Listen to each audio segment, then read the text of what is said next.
Hey everyone, welcome back to the channel. Thank you so much for stopping by. Today we are currently waiting on the first coat of the top of the axle to dry.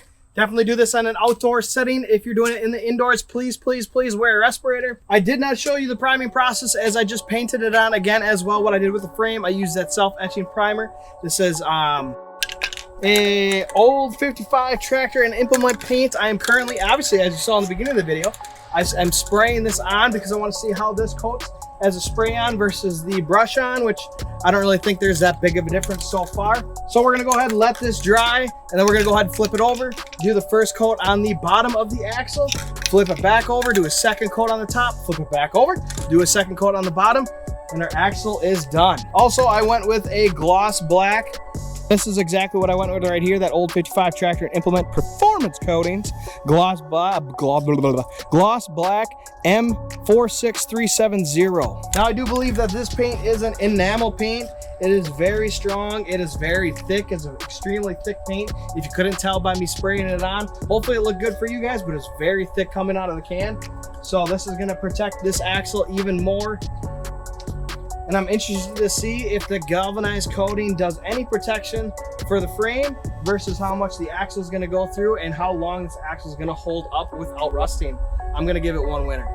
Before we move forward though, I do want to say one thing. Why am I doing it black when I painted the frame gray? Simply because I personally think axles just look really good in a gloss black.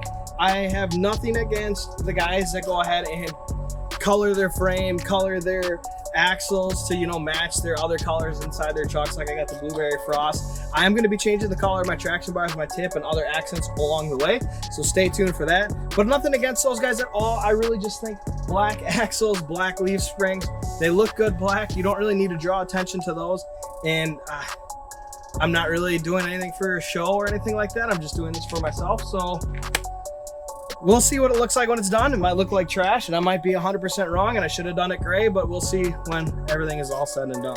All right, so second coat is on it. We're gonna go ahead and let this dry now, and then we're gonna go ahead and flip it back over, do the top, flip it back over again, do that on their side.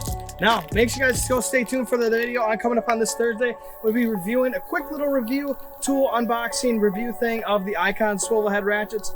You got to check it out, so stay tuned for that. Make sure you go ahead and like and subscribe if you want to see more of this content. Thank you so much for all the support, and I'll see you in a little bit when this is dry. All right, so we just completed the second coat. Bugs. We just completed the second coat on this rear axle here on the top side. We're gonna flip it back over, do the bottom side. Sorry, the camera cut out, but we're gonna go ahead and flip it over and do the last coat on the bottom side.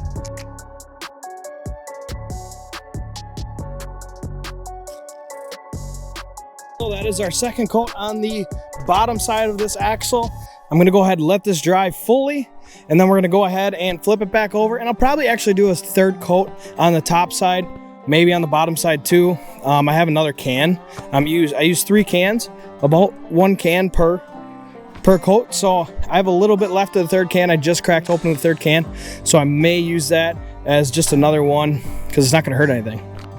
So like I stated twice now, I think this will be the third time. Make sure you go ahead and like this video, subscribe to the channel if you want to see more. We're gonna go ahead and let this dry like I just previously stated. I'm gonna go ahead and order some leaf springs at the end of this, so make sure you guys stay tuned for that at the end of this video here really shortly.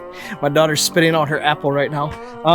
But anyways, if you guys want some t-shirts here, DIY Diesel, I do have more coming. I have a lot of stickers now. I have plenty of stickers to send out. I think I have 5 different stickers, so go ahead and head to the website to check those out. I appreciate all the support. So have yourselves a great night, and we'll see you guys in the next video. All right, so what we're gonna do here is we're gonna order from sdtrucksprings.com. It's a very simple process that you guys will see right here. It's gonna be simply just go ahead and put in your vehicle year, make, and model. You can also sort exactly what you are looking for. So you can sort through if you're looking for exactly leaf springs. That's what we're gonna go ahead and click. Oh.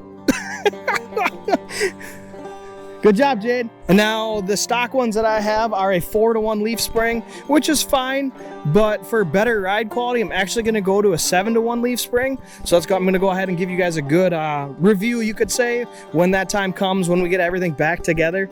And I'm pretty excited about the 7-to-1. I've heard great things from it. You're not losing any integrity of towing at all. You're actually gaining some integrity for towing. So again, or hauling, you should say, not really towing, but hauling. And so I'm excited to get these leaf springs. I hope you guys enjoyed this little bit of this video. Hope you guys enjoyed seeing how I'm going to order my leaf springs and who I'm ordering them from. So if you want to do this in the future, you know exactly where to go to. And have yourselves a great night.